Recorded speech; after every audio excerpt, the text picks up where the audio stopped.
Assalamualaikum warahmatullahi wabarakatuh. Perkenalkan, nama saya Bianca Koriza, NPM B1A021019. Saya akan menjelaskan materi tentang psikologi abnormal. Baiklah, langsung saja kita mulai. Psikologi abnormal, kita mulai dari demonologi awal. Jadi, para arkeolog terdahulu itu telah menemukan kerangka manusia pada zaman batu dengan lubang sebesar telur pada tengkoraknya, sebesar telur.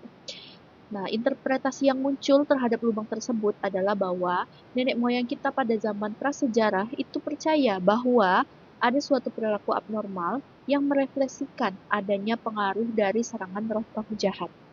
Nah, mereka melakukan teknik yang disebut dengan trepanation, yaitu menciptakan sebuah jalur melalui tengkorak kepala manusia sebagai jalan keluar bagi roh jahat tersebut. Nah, bisa dilihat gambar dari tengkorak trepanation ini. Di sini terdapat lubang besar telur, dan itulah yang dilakukan oleh nenek moyang kita dalam mengidentifikasi suatu dari serangan roh jahat atau psikologi abnormal.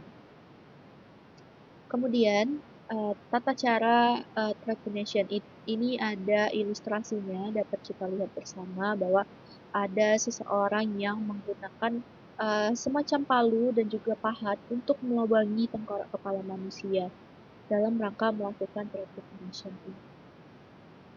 Baik, kita lanjutkan. Apa itu demonologi? Jadi, demonologi itu adalah suatu doktrin yang menyebutkan bahwa perilaku abnormal seseorang itu disebabkan oleh pengaruh roh jahat ataupun kekuatan setan. Demonologi ini pertama kali ditemukan dalam budaya Cina, Mesir, dan juga Yunani. Pada zaman Yunani kuno, orang-orang yang berperilaku abnormal itu sering sekali dikirim ke kuil untuk dijadikan persembahan pada dewa penyembuhan. Kemudian, para pendeta juga percaya bahwa Asclepius atau dewa penyembuhan itu akan mengunjungi orang-orang yang menderita ketika mereka tertidur di dalam kuil dan memberikan penyembuhan tersebut melalui mimpinya. Selanjutnya adalah penjelasan fisiologis awal terhadap gangguan mental pada masa Romawi dan Yunani kuno. Pada abad 5 sebelum Masehi, Hippocrates atau bapak kedokteran atau penemu ilmu medis modern ini memisahkan ilmu medis dari agama, magic ataupun tahayul atau sihir. Nah, ia menolak keyakinan yang berkembang pada masa Yunani itu bahwa Tuhan atau sebutannya dewa pada saat itu mengirimkan penyakit fisik dan gangguan mental sebagai bentuk hukuman. Kemudian ia juga menjelaskan tentang pentingnya otak dalam mempengaruhi pikiran, perilaku, dan emosi manusia. Menurutnya, otak adalah pusat kesadaran, pusat intelektual, dan juga pusat emosi. Sehingga dengan cara berpikir dan perilaku, seseorang yang menyimpang ataupun yang terganggu berarti ada sesuatu masalah yang terjadi pada otaknya atau bisa disebut dengan otaknya terganggu. Dan Hippocrates ini merupakan pelopor somatogenesis. Somatogenesis ini apa? Yaitu suatu ide yang menyebutkan bahwa kondisi soma atau tubuh itu mempengaruhi pikiran dan juga perilaku seorang individu. Maka apabila soma atau tubuh seseorang itu terganggu, maka pikiran dan juga perilakunya pun akan ikut terganggu. Selanjutnya, Hippocrates juga mengklasifikasikan gangguan mental itu ke dalam 3 kategori. Yang pertama adalah mania. Mania ini untuk mengacu pada kegembiraan yang berlebihan. Kemudian yang kedua ada melankolia, yaitu menandai depresi yang berlebihan. Dan yang ketiga adalah frenitis, yang berupa demam ataupun peradangan otak untuk menandai bentuk perilaku yang aneh. Dan Hippocrates juga lebih percaya pada hal-hal yang bersifat natural daripada supranatural. Hippocrates ini juga percaya bahwa suatu pola hidup tertentu itu akan mempengaruhi kesehatan otak dan juga tubuh manusia. Kemudian ketiga kategori mental tersebut tadi sampai sekarang masih digunakan dalam DSM-4 dengan nama-nama yang berbeda. Yang pertama itu mania. Mania ini masih menjadi salah satu kategori dalam gangguan mood, yaitu bipolar atau manik depresif. Yang kedua itu melankolia atau depresi. Dan yang ketiga adalah frenitis atau skizofrenia. Selain Hippocrates juga ada dokter dari Roma yang mencoba untuk memberikan penjelasan naturalistik terkait gangguan psikotik. Mereka adalah Asklepiades dan juga Galen. Kedua orang ini mendukung perlakuan yang lebih manusiawi dan perawatan di rumah sakit bagi para penderita gangguan mental daripada melakukan uh, pelubangan pada tengkorak manusia yang telah dijelaskan di awal tadi. Nah, ternyata terdapat zaman kegelapan atau dark age dalam demonologi. Yang pertama ada kematian Galen, terjadi pada 130 sampai 200 Masehi sebagai seorang dokter terakhir pada masa klasik Yunani yang menandai dimulainya zaman kegelapan bagi dunia medis dan bagi perawatan serta studi tentang perilaku abnormal. Kemudian yang kedua ada zaman pertengahan dari Renaissance, yaitu pada 400 sampai 1500 Masehi. Kalangan gereja dan Kristen ini meluaskan pengaruhnya ke seluruh dunia, dan gangguan mental itu kembali dihubungkan lagi dengan pengaruh spiritual dan juga supranatural atau demonologi. Para pemuka agama pada masa itu melakukan suatu upacara untuk mengeluarkan pengaruh roh jahat dari tubuh seseorang. Metode tersebut dinamakan eksorsis. Atau yang sering kita lihat sehari-hari di Indonesia, terutama pada agama Islam, itu ada ruqyah dan semacamnya. Zaman Renaissance itu bermula di Italia pada tahun 1400-an Masehi, kemudian menyebar secara berangsur-angsur ke seluruh Eropa. Zaman ini dianggap sebagai zaman peralihan dari dunia pertengahan menuju dunia yang lebih modern. Namun ironisnya, ketakutan akan penyihir itu masih juga mengalami peningkatan, terutama pada akhir abad 15 sampai akhir abad 17. Selanjutnya, perwakilan Gereja Katolik dari Roma itu meyakini bahwa penyihir itu membuat perjanjian dengan iblis. Kemudian mereka mempraktekkan ritual-ritual yang berkaitan dengan setan dan melakukan tindakan-tindakan mengerikan, seperti misalnya memakan bayi ataupun meracuni hasil panen. Kemudian pada tahun 1448, Pope atau Paus Innocent VIII meminta kepada para pendeta di Europe untuk mencari para tukang sihir dan mengumumkan hukuman mati bagi para penyihir. Nah, maka selama 2 abad berikutnya lebih dari 100.000 orang yang dituduh sebagai tukang sihir itu telah dibunuh. Walaupun mereka belum tahu tukang sihir ini benar-benar memang seorang tukang sihir ataupun hanya sekedar dituduh saja, tetapi mereka tetap dibunuh sehingga hasilnya atau angka yang dihasilkan itu sangat tinggi. Kemudian untuk menemukan tukang sihir itu diberikan buku panduan dan dilakukan tes terapung. Seseorang yang tertuduh tenggelam dan terbenam itu dianggap tidak bersalah, sedangkan orang yang dapat mempertahankan kepala mereka di atas permukaan air dianggap bersekutu dengan setan. Dan ini menunjukkan bahwa apapun hasil dari buku panduan ataupun tes terapung ini, maka mereka akan tetap mati. Karena apabila tenggelam, maka mereka tidak bisa mencapai permukaan dan tidak bisa mengambil nafas dan tetap mati. Kemudian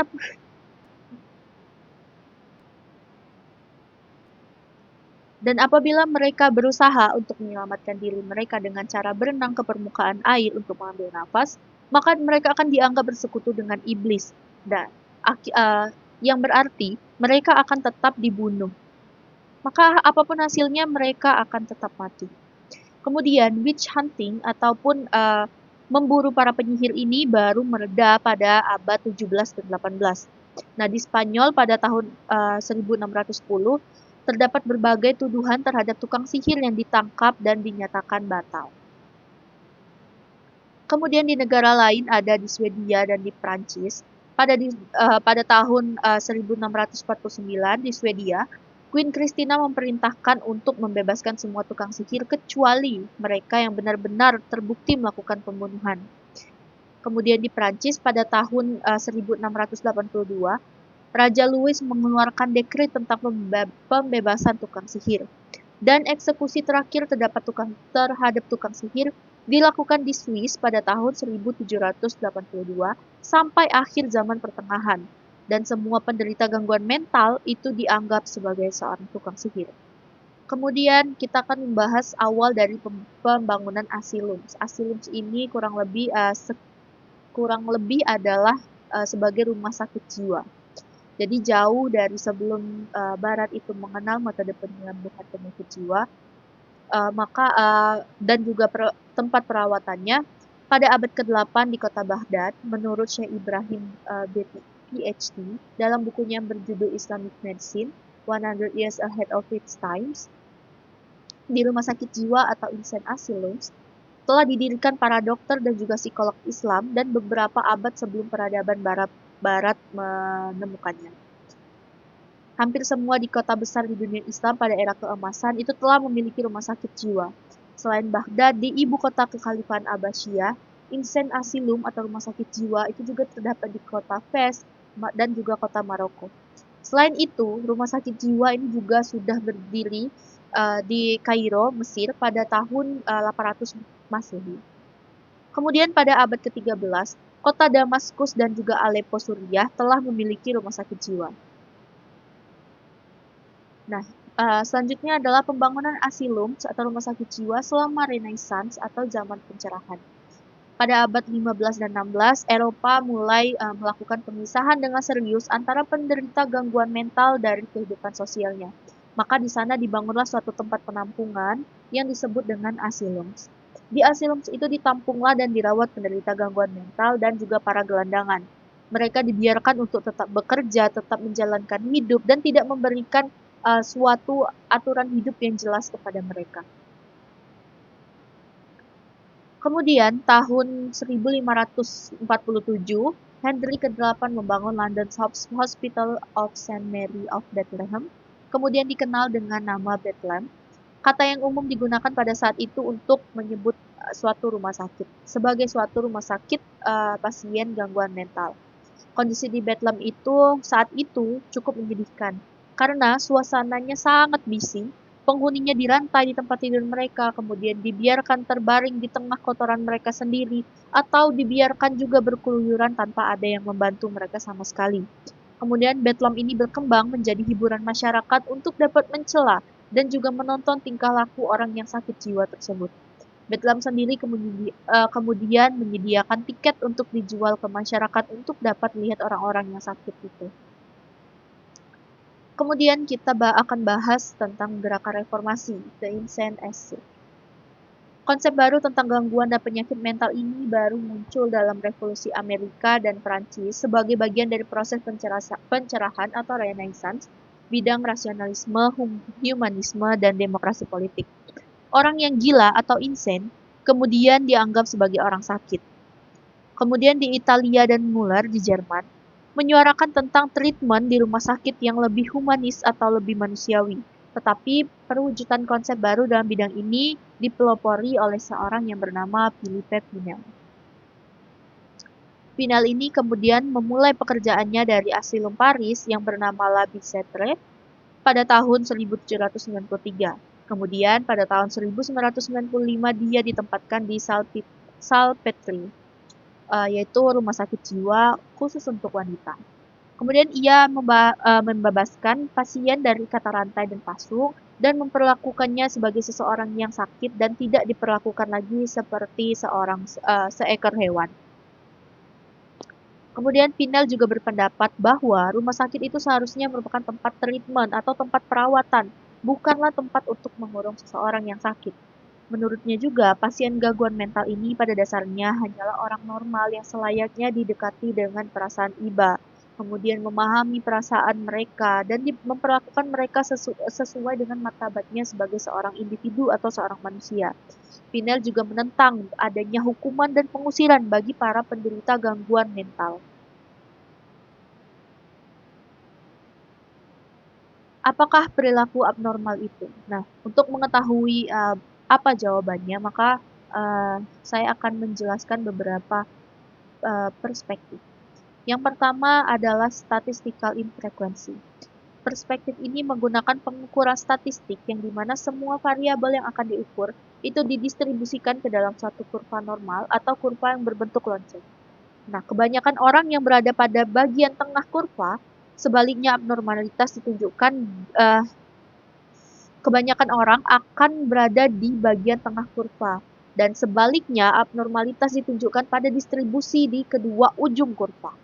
Kriteria ini biasanya digunakan dalam bidang medis ataupun psikologi. Misalnya dalam mengatur tekanan darah, kemudian tinggi badan, intelijensi, keterampilan membaca, dan lain-lain. Perspektif yang kedua yaitu unexpectedness. Biasanya perilaku abnormal ini merupakan suatu bentuk respon yang tidak diharapkan terjadi. Contohnya ketika seseorang itu tiba-tiba menjadi cemas, misalnya dapat ia tunjukkan dengan berkeringat, kemudian gemetar ketika berada di tengah-tengah suasana keluarganya yang sedang berbahagia. Atau seseorang yang mengkhawatirkan kondisi keuangan keluarganya, padahal ekonomi keluarganya saat itu sedang baik-baik saja atau bahkan sedang meningkat, tidak ada permasalahan terkait ekonomi yang terjadi. Tetapi respon yang ditunjukkan adalah respon yang tidak diharapkan terjadi. Yang ketiga adalah violation of norms. Perilaku abnormal yang ditentukan dengan mempertimbangkan konteks sosial di mana perilaku tersebut terjadi.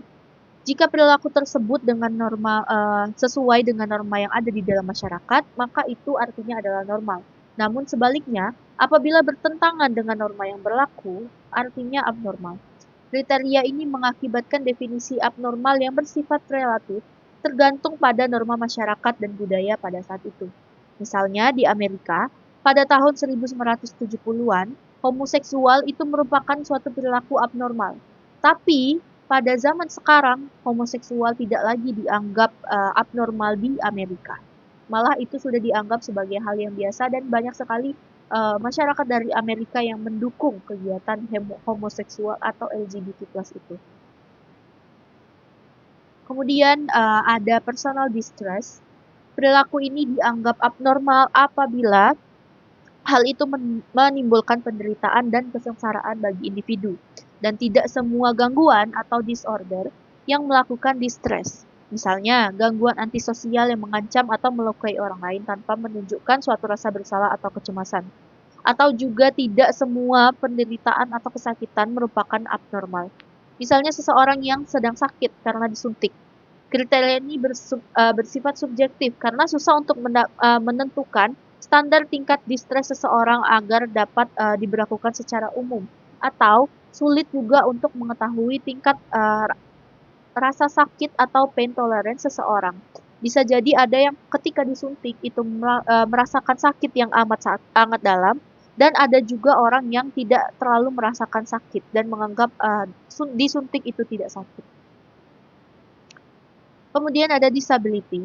Individu atau seseorang yang mengalami ketidakmampuan atau kesulitan untuk mencapai tujuan karena abnormalitas yang dideritanya ini. Misalnya para pemakai narkoba, itu dianggap abnormal. Karena apa? Karena pemakaian narkobanya itu telah mengakibatkan mereka memiliki kesulitan untuk menjalankan fungsi akademik, fungsi sosial, ataupun pekerjaan. Dan tidak begitu jelas juga apakah seseorang yang abnormal itu juga mengalami disability. Misalnya seseorang yang mempunyai gangguan seksual, yang mengalami gangguan seksual voyeurisme, yaitu mendapatkan kepuasan seksual dengan cara mengintip orang lain telanjang atau sedang melakukan hubungan seksual. Itu tidak jelas juga apakah ia mengalami disability dalam masalah seksual. Dan dari semua kriteria di atas menunjukkan bahwa perilaku abnormal itu sangat sulit untuk didefinisikan. Dan tidak ada satupun kriteria yang secara sempurna mampu dalam membedakan perilaku abnormal maupun perilaku normal. Namun dalam kriteria tersebut setidaknya kriteria-kriteria tersebut telah berusaha untuk dapat menentukan definisi perilaku abnormal. Dan dengan adanya kriteria tersebut, maka pertimbangan sosial dalam menjelaskan bahwa abnormalitas itu adalah sesuatu yang bersifat relatif dan dipengaruhi oleh budaya serta waktu. Saat ini sudah banyak sekali bertebaran di sosial media mengenai kesehatan mental. Dan mulai dari penjelasan penyakitnya seperti apa, kemudian penanganannya seperti apa, terutama untuk kita orang terdekat. Kemudian ada juga informasi konseling darurat hingga psikoterapi. Hal ini semata-mata tentu dilakukan untuk mencegah adanya kasus bunuh diri dan mengurangi stigma negatif di masyarakat, agar semua elemen masyarakat itu lebih sadar mengenai kesehatan mentalnya masing-masing dan juga turut menjaga kesehatan mental orang-orang di lingkungan sekitarnya. Karena keabnormalan itu tidak selamanya merupakan suatu hal yang buruk. Apabila gangguan mental itu didiamkan ataupun disepelekan, maka hal tersebut dapat menjadi lebih parah dan tentunya membutuhkan waktu lebih lama untuk sembuh. Maka apabila ada orang terdekat yang memiliki gangguan mental atau psikologis, Jangan jauhi orangnya, tetapi berikan empati dan dukung untuk terus bertumbuh bersama-sama dan uh, dapat sembuh dari gangguan mentalnya itu. Baik, itulah tadi sekian penjelasan saya tentang psikologi abnormal. Semoga materinya cukup menginformasi dan juga bermanfaat. Terima kasih telah menonton. Saya tutup. Wassalamualaikum warahmatullahi wabarakatuh.